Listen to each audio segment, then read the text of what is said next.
কে বলে ray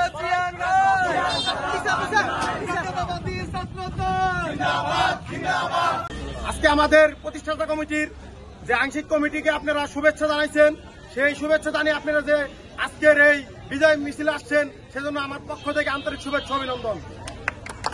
CT বিশ্ববিদ্যালয় ছাত্র দলের প্রতিষ্ঠার পর থেকে অনেকে চেষ্টা করেছিল সিটি বিশ্ববিদ্যালয় ছাত্র দলের রাজনীতি সক্রিয় করার জন্য। তাদের অনেক চেষ্টা ছিল, কিন্তু তারা পারে নাই, কিন্তু আমরা পেরে দেখিয়েছি। আমরা বেসরকারি বিশ্ববিদ্যালয় ছাত্র দল 116টা ইউনিভার্সিটি নিয়ে প্রাইভেট কমিটিতে কন্টিনিউ হয়। তার মধ্যে একটা ইউনিট বেসরকারি বিশ্ববিদ্যালয় ছাত্র দল, সিটি বিশ্ব ছাত্র দল।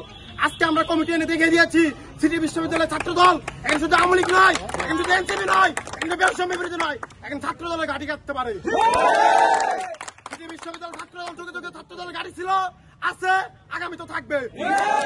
আপনারা চান না আমাদের হাতকে শক্তিশালী করতে চান না? আমাদের হাতকে শক্তিশালী কেন করবেন? আমরা সাধারণ শিক্ষার্থীর পক্ষের শক্তি। সাধারণ শিক্ষার্থীরা শান্তির জায়গা হতে চাই। আমরা যেন সাধারণ শিক্ষার্থীর পক্ষে লড়তে পারি, সেইভাবে চলতে পারি। সাধারণ শিক্ষার্থী মানে ছাত্র দল, ছাত্র দল মানে সাধারণ শিক্ষার্থীর পক্ষের শক্তি।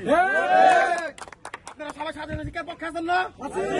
ছাত্র দল করেন কোন ব্যক্তির সাথে, দলের সাথে?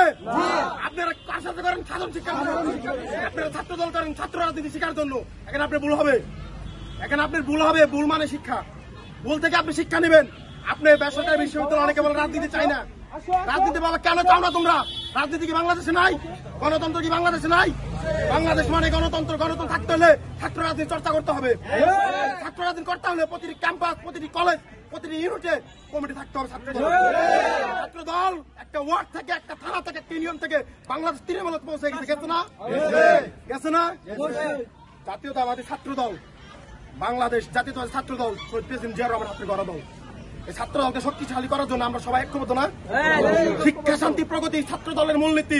শিক্ষক প্রগতির ছায়া তলে আমরা সবাই থাকতে চাই না? এটা আমাদের সুরক্ষা জনিত না? সবাইকে ধন্যবাদ।